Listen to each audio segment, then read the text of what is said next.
प्रभात। मैं हूं जगेंद्र राणा। लौकिक और पारलौकिक अभ्युदय। लौकिक और पारलौकिक अभ्युदय, यह है आज की हमारी आध्यात्मिक चर्चा का विषय।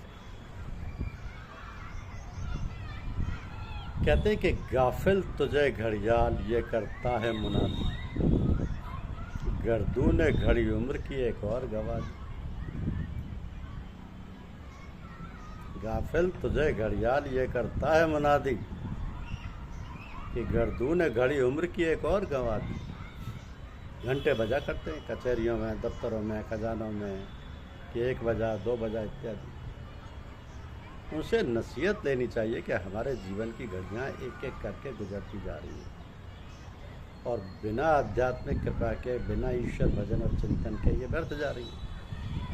और तो अपने को चेतना चाहिए, होश में आना चाहिए अपने आप में कि हमारा सारा जीवन सांसारिक कार्यकलापों में बीता जा रहा है।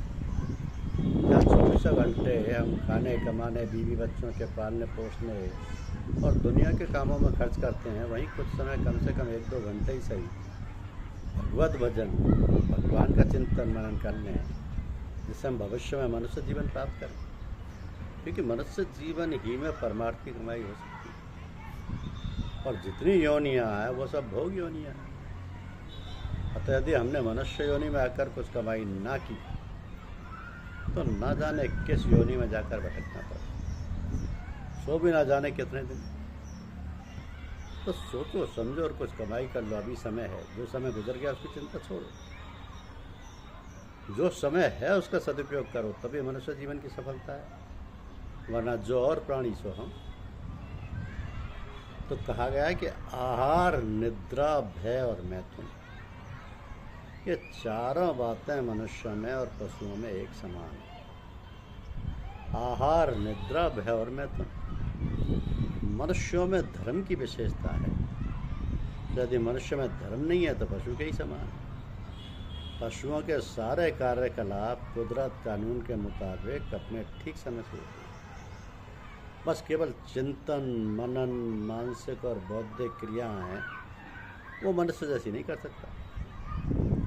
किंतु मनुष्य बुद्धू जीव होते हुए भी कोई काम समय से नहीं करता और इस कारण संसार में न जाने कितने अत्याचार, अनाचार और दुराचार होते रहते हैं, जिन्हें सुनकर रोंगटे खड़े हो जाते हैं।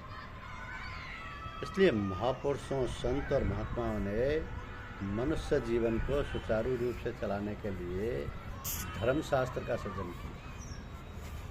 और जो मनुष्य धर्म के मार्ग का अनुसरण करते हैं वे सत्य मार्ग पर चलकर अपना, अपने परिवार, समाज तथा देश का कल्याण करते हैं।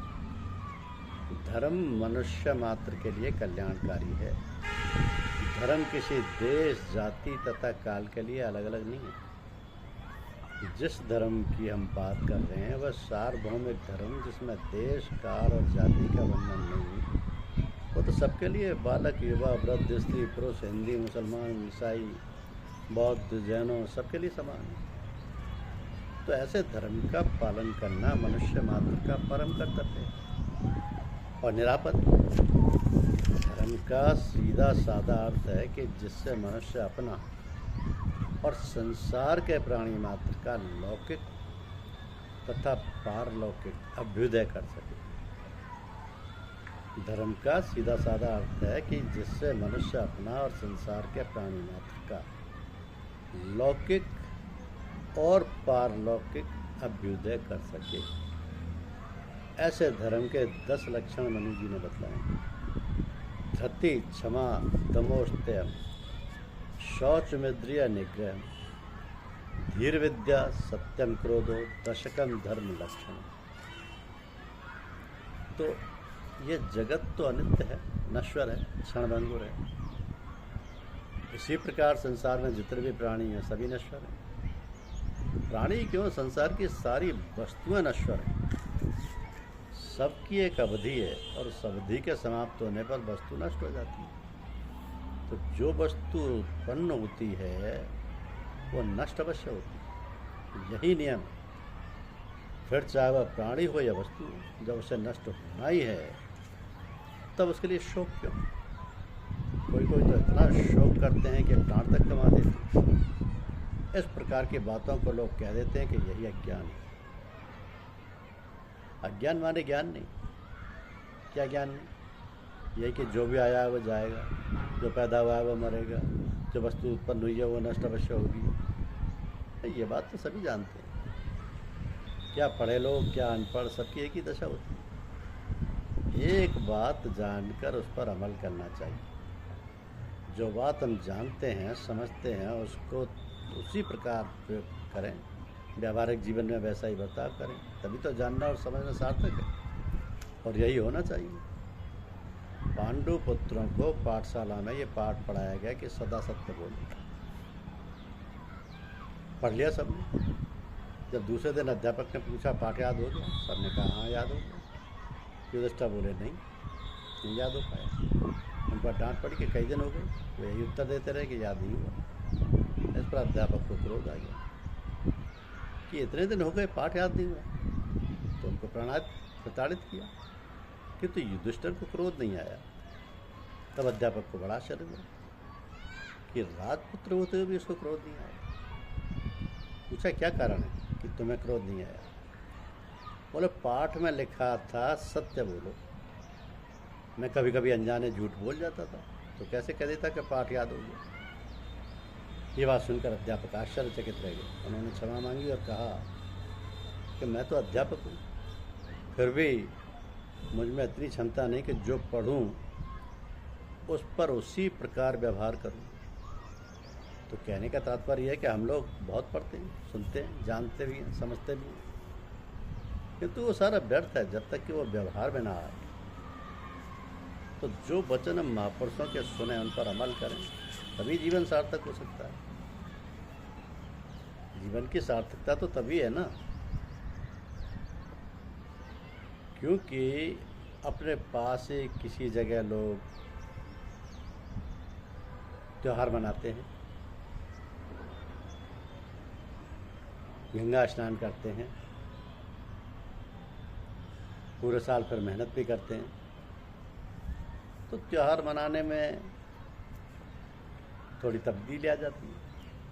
तीर्थ में जाने से संत महात्माओं के दर्शन भी हो जाते हैं, उनके उपदेश सुनने से शरीर में जान पड़ती है, सांसारिक वातावरण में उगे हुए लोगों को थोड़ा परमात्मा की ओर रुझान हो जाता है और थोड़े समय के लिए शांति भी प्राप्त हो जाती है। तो इस प्रकार हम देखते हैं कि पूरे साल भर थोड़े थोड़े दिन बाद कोई ना कोई पर्व और त्यौहार आता रहता है, जिससे मनुष्य की स्फूर्ति और आत्मिक बल मिलता रहता है। अब दिवाली को ही लीजिए, वर्षा ऋतु के बीतने पर एक कार्तिक की अमावस्या को होती है।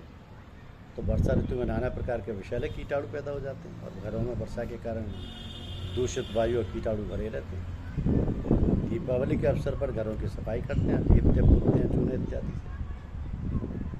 कुछ तो वायु इस प्रकार शुद्ध होती है और फिर कड़वे तेल के दीपक जलाए जाते हैं और घरों के अंदर और बाहर सब जगह रखे जाते हैं। कड़वे तेल के जलने से जो गैस बनती है उससे जीवाणु नष्ट होते हैं और वायु भी शुद्ध हो जाती है।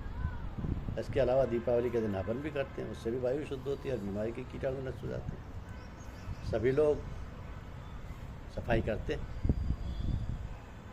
तो इससे सिद्ध है कि वर्षा के कारण नाना प्रकार की बीमारियों और विषाक्त कीटाणु जो पैदा होते हैं वो सब साफ हो जाते हैं। तो घर गृहस्थी में व्यस्त लोगों को इन व्रत और त्योहारों के द्वारा काफ़ी राहत मिल जाती है। इस प्रकार हमारे जीवन की सुनहली घड़ियाँ बीतती चली जाती हैं। शरद ऋतु में जाड़ा आएगा, मानसिक शारीरिक परिश्रम करने वाले लोगों को अधिक सुविधा रहेगी, क्योंकि गर्मी के कारण वर्षा में भी मौसम ठीक नहीं रहता। कभी कभी इतनी गर्मी पड़ती है कि हम सभी बेचैन हो जाते हैं। तो ऋतुएं बदलती रहती हैं, बदलनी चाहिए।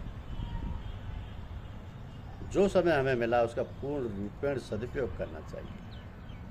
आजकल दिन छोटे होते हैं, रात बड़ी होती है। दिन में अपने सांसारिक कार्यकलापों को निपटा कर रात्रि में बड़े चाव और लगन के साथ साधना में संलग्न हो जाना चाहिए।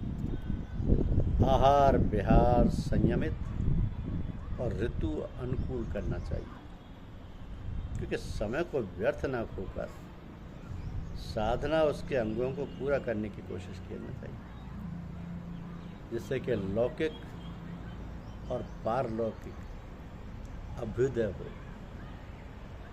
यही जीवन का लक्ष्य है। परमपिता की कृपा से इसे प्राप्त करें। धन्यवाद।